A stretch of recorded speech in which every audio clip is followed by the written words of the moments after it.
Welcome and thank you for being here. Joining me today, I'm John Donnelly, Chief of the District of Columbia Fire and EMS Department, and I'm representing the Unified Command Team that is operating today.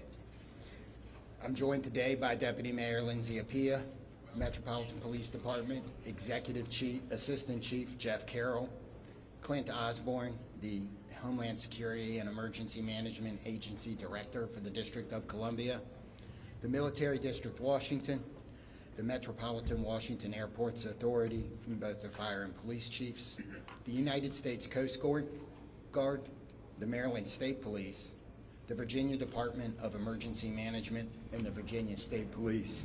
And I'd like to thank all of them for being here as well. We are here at Reagan National Airport with our Unified Command Team, and we will provide an update on where recovery efforts stand. We'll also give more information about the cadence of updates from Unified Command going forward. I'm joined today by Terry Lyric from the Metropolitan Washington Airports Authority and the other members of the Unified Command Team. As we continue to learn more about the victims, we are sharing our prayers and condolences with the families of the loved ones and those who were lost in this tragedy. And I want to thank again our response teams for their heroic efforts over the past 30 or so hours, including the team on this site, as well as the teams that are supporting the families. This is heartbreaking work. The National Transportation Safety Board is leading the investigation into what happened, and they will be providing updates later this afternoon. We will not be talking about the investigation in this conference.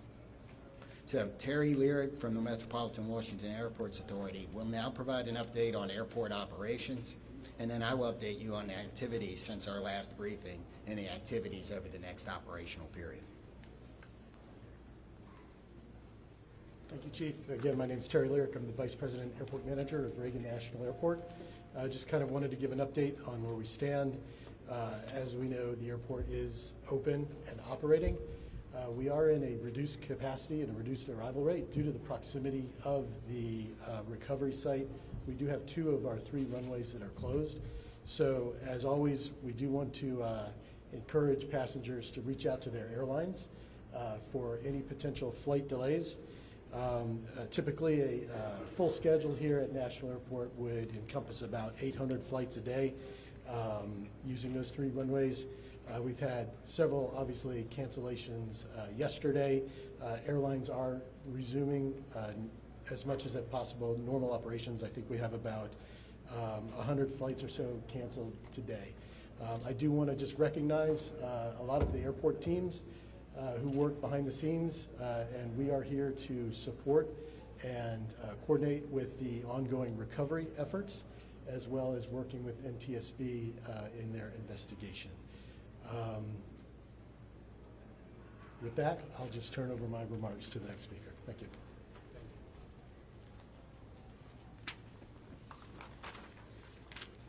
So, overnight, our teams continued search operations and surface work, including side sonar scanning, shoreline searches, and aerial searches.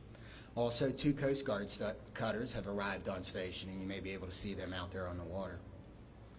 Other efforts off-site included the NTSB, American and PAL Airlines, and district officials meeting with families at the Family Assistance Center and providing the support that they need to get through this horrible event. We've identified we have recovered 41 sets of remains, and 28 of those victims have been positively identified. And as of 6 a.m. this morning, next of kin notifications have been made to 18 families. Going forward with our recovery operations, search teams will continue to work the site. We'll do side sonar scanning, searching the shoreline, and aerial operations. Our dive teams are working in targeted areas, and additional Coast Guard assets will arrive this afternoon. The salvage crews have begun to arrive on the scene, and they're assessing the work that's going to be needed to recover the aircraft from the water. We expect those operations to begin no later than tomorrow afternoon. The teams are also working the shoreline down the river, as we do expect some debris to be dragged by the current, And if members of the public believe they have information or have discovered potential wreckage, we're asking you not to touch it and to call 911, and we will send somebody out to get it. Supporting the response team. This has been a tough response for a lot of our people. We've had over 300 responders operating at one time, and I think we've got about 500 people that have worked through the site. So the Unified Command has activated peer support for its first responders to make sure that everybody has somebody that can help us get through this. And the outpouring of support, people like the World Central Kitchens Relief Team and many of the local restaurants, the restaurants here at the airport, have supported the people working, making sure they have food so they don't have to stop. And I want to thank the rest of the community for their outpouring of support and the messages that they have given to the firefighters, police officers, military officials, and everybody else that's working. If you want to help, the Greater Washington Community Foundation has a relief fund. You can donate at the link above. We also, be careful, avoid your fundraising scams, only trust verified sources, and ways you can help is to amplify that message using trusted sources on social media. Exercise patience through the transition as this impacts the region. Things like the delays at the airport, people are going to need your grace. Yeah, I know we've got a lot of vehicles around. We've got some areas closed that are normally open to the public around the river, and we need your patience in that. Check in on your friends and neighbors, and if you're feeling anything about this event, please call the crisis hotline, talk to a medical professional, and you can use 988 on your phone. What do we got here? Is that the last one? So with that, we're going to be able to take a few questions. I'm going to start over here, and we'll work our way across. 1, 2, 3. Yes, sir. Hi, it's Campbell Roberts from the New York Times. Can you talk about the FAA's decision to restrict helicopter flights in and around National Airport? So the question is, can anybody talk about the FAA's decision to restrict flights in and around National Airport? I don't believe we have any. So that's probably beyond the scope of this interview. You'll have the NTSB later, and that's something I might ask them. Yes, sir. Chief Skylar Hunter with CBS News. Given the time that has passed, can you describe the conditions right now as it relates to the recovery process and whether you all think that y'all will be able to recover more bodies? Okay, the question was, given the time that has passed and the conditions outside, do we believe we're going to be able to recover more bodies? And there's a lot of challenges with that. So I'm going to answer that one. I'm going to say that, yes, we expect to recover all of the bodies. We have that's why our teams are still working. We're going to have to work with the salvage company to do some of that work. Yes, sir. If I may ask a question on behalf of the Reagan National Airport. This is Alex Gabriello with News Nation. A lot of questions now circulating about the crowded airspace surrounding this airport. Also reports about other close calls, including 24 hours before the fatal accident. We've seen the FAA take the position of restricting the airspace, specifically Route 1 and 4 for choppers in this area. What is the airport's position about potentially toning down some of the air traffic around this airport, and should this have been done sooner, specifically the restrictions on the airspace for choppers on Route 1 and 4? Yeah, sure. The question was regarding air traffic, helicopter routes up and down the Potomac, right? That is an FAA responsibility. The airspace is controlled by the FAA. The airport does not have any responsibility outside of the surfaces, the airport itself. But most certainly this has been conversations that you've had, and when it comes to safety for the airport, for the passengers that come in and out of D.C. Absolutely. The FAA does regulate the airport, and we follow all FAA safety regulations. Again, all I can say is the FAA is responsible for the airspace. And very briefly, a question for the chief. Sir, how long do you expect it to take for the salvage to be removed from the river to recover the bodies and do everything that's necessary to bring closure for these families? So we're working as fast as we can. I'm not going to be able to give a timeline on that as there's a lot of unknowns. But we hope that we have we have more salvage equipment here tomorrow, and that operation can begin then. So next three questions. 1, 2, 3. Yeah, Chief Perry Russin, ABC News. How is weather affecting recovery efforts? Rain today, rain forecast later. What are the elements inside the river? How has all of this affected recovery? So the question is, how does the weather affect the recovery operation? In my view, it may slow it down slightly, but all of the units out here, all of the people working, work year-round in all conditions. We're going to be careful. We're going to make sure we don't hurt anybody else, but the weather we've seen so far is weather we can work in. If that were to change, that would affect it, but we haven't seen that. I mean, one question at a time.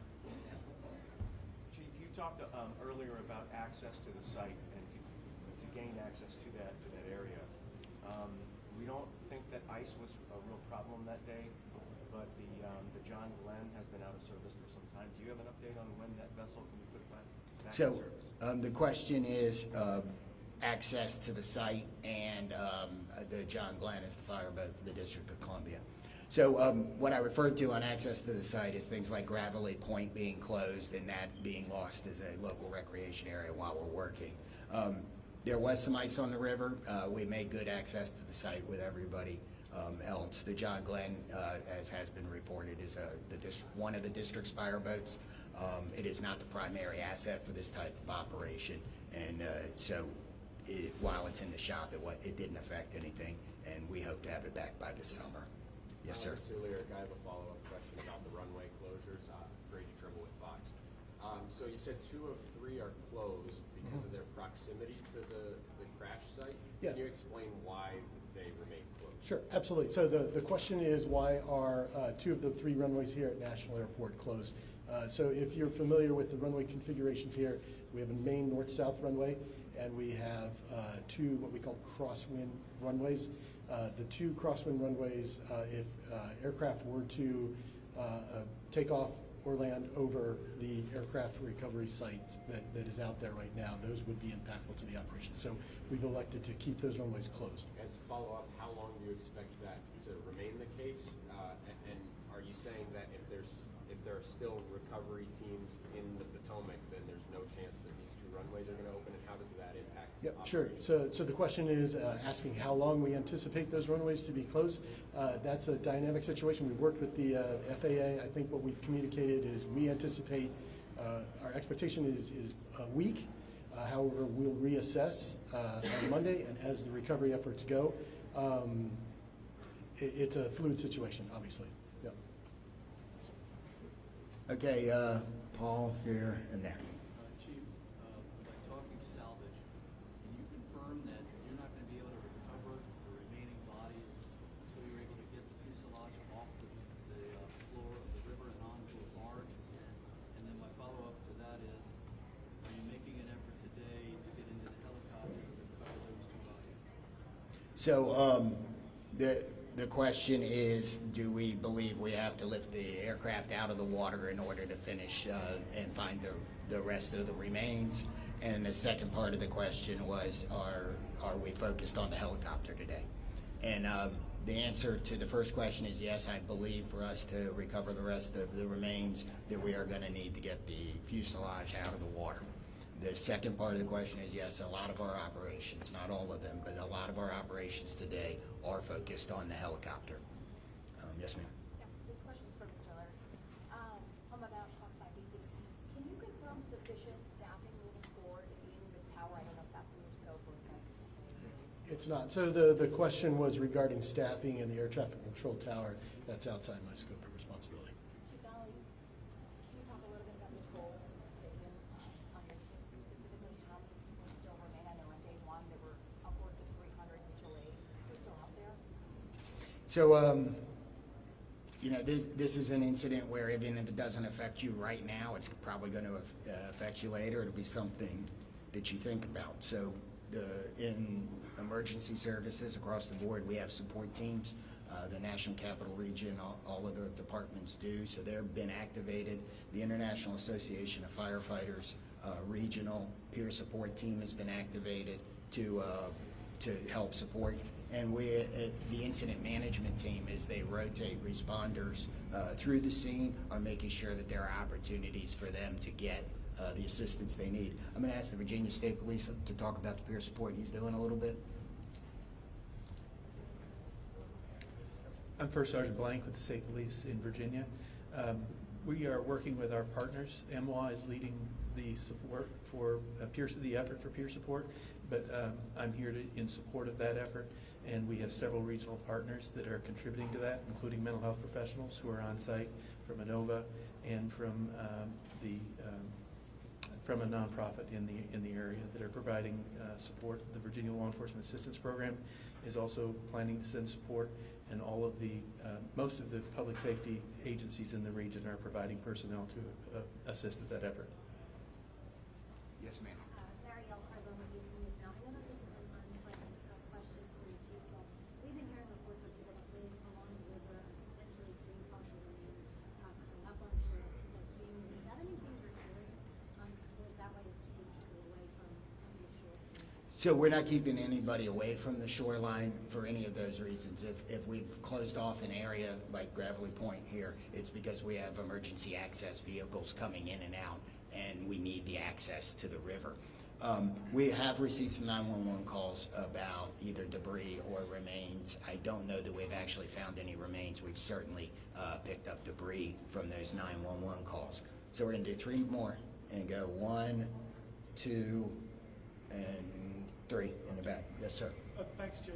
Jonathan Kersley from Channel 9 Australia. This is a question for Terry. Terry, as Vice President and Manager of this airport, what concerns have you had specifically about the congested airspace, and have you ever raised those directly with the FAA? So again, the United States airspace is the safest in the world. Safety is one of our top priorities, and we continue to ensure that the airport is safe for operations. To follow up on that, it wasn't safe in this instance. There have been near misses here before. You would have been made aware of those as manager of this airport. Have you raised concerns with the FAA about the congested airspace around Washington's airport? Yeah, I can say again, we work with the FAA, we're regulated by the FAA, we comply with all FAA safety regulations. But that doesn't answer the question. Yes, sir. Can you talk about how much debris has been removed to Hangar 7? And at some point, will that operation be transitioned to a private company, the NTSB? Will retire, or will you guys actually put all the debris in the hangar? So that's an investigation question and appropriate for NTSB this afternoon. We'll take 2 more. Yes, sir. Tom Resnick, Channel 7. I had a question for Terry as well. As far as the airport took a position against adding extra long-distance flights out of here, and one of the concerns was there's just too much already going on.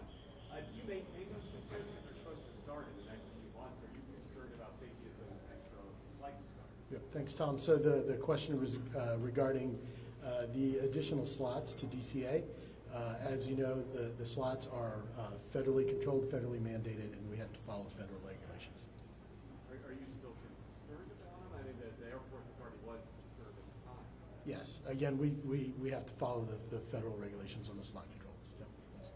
That's it. Hi, Jim Spellman, CGTN. Terry, one more question for you. You're talking about the FAA, Congress, federally mandated, et cetera. Where does the buck stop with this accident and ensuring that the next flight to take off from this runway is safe? So again, the question is really directed to the FAA and Congress, I believe. Yeah. One last question is right here. You have 41 victims recovered. Are you confident in the location of the others? Where are they? Are you confident that you know where they are? So I think we know where they are. We won't know until we're done. I mean, we're going to continue the search operation, but we've searched a large portion of this river, and we are right there. So, I didn't read. So the question. Let me answer the question again, or let me restate the question. Sorry. The question was, are we confident we know where the other remains are, and that it couples with the question about removing the aircraft. I believe that when we remove the aircraft, that will help us resolve this number. If it doesn't, we will continue the search. Okay. That's the process. You take the salvage, the fuselage out. You're going to put it on just reiterate that process, what that looks like. Removing it, putting it on a barge, is that right? So some of that isn't decided yet. We'll have to see what the salvage team is doing once they get all of their equipment here. So we may have more on that tomorrow, but so I don't know the exact process today. So thank you all for coming today. We hopefully we answered your questions. We are going to do this again tomorrow. I don't have the time yet, but we will push that out so we can provide the same type of update. Thank you.